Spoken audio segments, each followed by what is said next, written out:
We are back on Morning Line. Thanks for joining us. Thomas Schwartz is with us from over at Vanderbilt. We're talking this morning about the national politics, specifically the aftermath of the impeachment proceedings, which concluded yesterday. The president expected to give a speech later today, maybe addressing that and where he goes from here. And Professor, just talking about the one Republican yesterday in the vote that did vote yes, along with the Democrats, to remove him. It was not nearly enough to remove him from office, but that was Mitt Romney from Utah. He is a Mormon and has been a vocal critic of the president over the years, has also been a former presidential candidate. What did you think? I guess I've always had a respect for Romney. He, I thought in 2012 carried himself very well as a presidential candidate against President Obama. He has had a very difficult relationship with Trump on so many levels. I mean, there's so many obvious personality clashes, but he had healed some of that. I mean, he actually interviewed for the Secretary of State position, didn't get it. He thought about it. I think he came down on this foreign policy question that the president had gone too far on that, and that he took seriously. Remember, he voted to acquit on the other charge of obstruction of Congress, so he was, in a way, trying to make a difference between those two counts. But also, the one thing that he does have going for him is senators have 6-year terms, and he doesn't come up for re-election until 2024. Yeah. But I can't imagine him doing this if he did not feel at least a decent portion of his constituency would not have a problem with it. I think that's right. Utah is a little different from most Republican states in that the president's popularity there is considerably lower than it is in other red states. I mean, Trump will win Utah. I don't think there's any real doubt on that, but he did not do as well in Utah as he did in other states. And I couldn't help but wonder while I was watching that, how many other of the Republican senators, maybe someone like Lamar Alexander, who actually was critical of the president but said he wouldn't vote that way, maybe deep down, maybe would have. It's my belief that a lot of the Republicans in Congress, support this president, not because it's Donald Trump. It's because they're going to support any Republican that's there, period. In fact, I would contend that there are many of them that don't care for him at all. And he probably doesn't care for them. Right. And how many of them, though, recognize that if they were to do a vote like Romney in their own district, it might really harm them some. But that many of them probably looked at him saying, gee, I wish I could do that. Well, yeah, no, I mean, Donald Trump's an outsider. He's not a politician. He's not part of that sort of thinking. He breaks their norms. He criticizes them on Twitter. The thing that he has is he has a hold on voters, and they have to be aware of that, and that the sense that if he directs those voters against them, their careers are over. Yeah, so certain constituents, you have to look at that. And again, you wonder, is it about Donald Trump per se, or is it about Republicans just supporting whoever the Republican president is, regardless of the individual? And I think it's a little bit of both. Let's go to Jack. Jack, what do you think? Hi, Jack. Hi, how you doing? Good morning. What's on your mind, Jack? Well, did the Democrats shoot themselves in the foot when they said they was going to impeach him before he was ever sworn in? I wonder. I mean, there was talk of some of that stuff right off the bat, wasn't there? Yeah. Yes, there was. And then how much did they spend on that? And then how much did we just waste on this? Couldn't that money have gone to a lot more better things? Okay. Part of the argument among the attorneys for the president was that, it seems like these days the word impeachment comes up all the time. And for those of you who are Trump supporters, don't think, oh, poor Donald Trump, they just went after him for the first time. For those of you who are Obama supporters, they were talking impeachment with him. And we know there was impeachment with prior presidents like Clinton. So what do you think? When they were mentioning early on, not long after he was elected, not that they were saying how long before he's impeached. I remember that. He's right. The caller's right.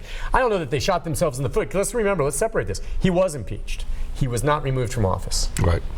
But that's true. They have been campaigning for his impeachment for a very long time. But that was a smaller fraction. And what happened is over time, and particularly the Russia investigation and then the Ukraine thing, I think gradually built up enough of them so that they were willing to go that extra step. But it's certainly the case that several of the...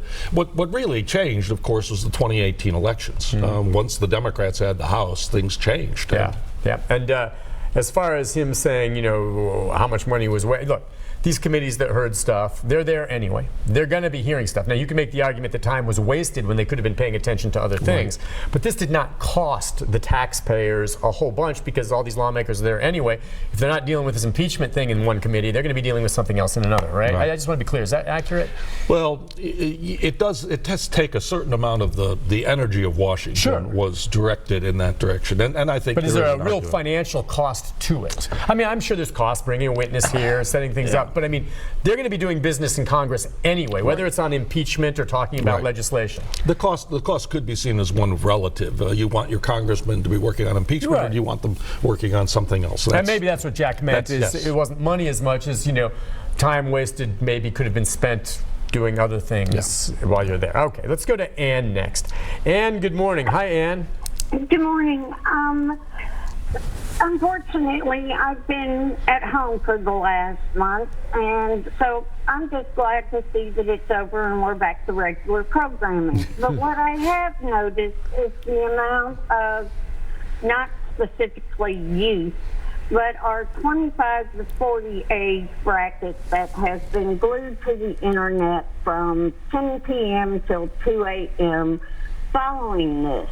I'd like his input on whether or not he feels it will get our younger people, our young adults, to the polls, which is where we traditionally do not see our voters. Hey, Ann, so have you seen, Ann, then? I'm interested to hear. Did you see some studies that were showing that a lot of these younger voters have been following the impeachment proceedings online and on their phones?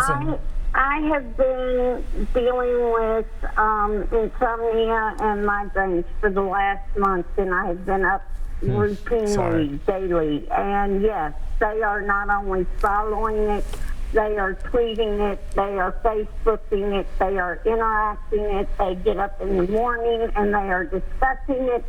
So yes, I do feel that from 25 to 40, there has been a shift. And these are people that have been registered but have not traditionally turned out to vote because they did not feel their vote counted. Very interesting. I don't know if you've heard some of the same things. And I'm sorry you haven't been feeling well, Ann. I appreciate your call. I hope you get better. She's usually right on the money. And I find that believable, for sure. The question is, how are they perceiving what they're watching? Well, I think there's no doubt that there is a strong interest among a part of that generation, younger 20s and 30s, people in their 20s and 30s who have been following this. My question would be whether it is going to be proportionately significant enough to really affect the election. This is certainly, in some ways, this is part of some of the Democrats' argument that they can bring these younger voters to the polls. Bernie Sanders, for example, is making that case. Supposedly in Iowa, that does not seem to have been the case. There doesn't seem to have been an upsurge of people younger in that age bracket going. The turnout was pretty much normal, basically similar to other elections. But that is, I think, a really interesting question as to whether impeachment has politicized or energized an element of the younger population that is going to be more hostile to Trump. Okay, yeah, because I was going to say, is that if they're following it, does that necessarily mean they'll be hostile to Trump, or do you think some of the younger generation is looking at it and saying, well, I don't think this was impeachable and I support it? No, I think actually if people were following it, I think it was probably more on the line of this is really important, we should really get rid of this president. Okay, and so again, as you say, it's hard to tell whether this helped or hurt him or the Democratic candidates, because we really won't know literally until November. Won't know till November. We could even get a mixed verdict. I have thought that one of the things that could happen out of this is that Trump himself might get reelected, but the Senate might flip because there was so much focus on the Senate, and so many of the vulnerable Republicans had to give rather tortured explanations for why they didn't vote against the president. So it could, especially say someone like Susan Collins in Maine, who's in a state that's somewhat purple, closely divided, she could face real problems. Interesting. We'll take a break on that note. We come back. More of your calls, 737-7587. It's just interesting. I'm enjoying this now because we can look back at it. It's done, and we can now try to kind of theorize what happens next. We'll be right back after this.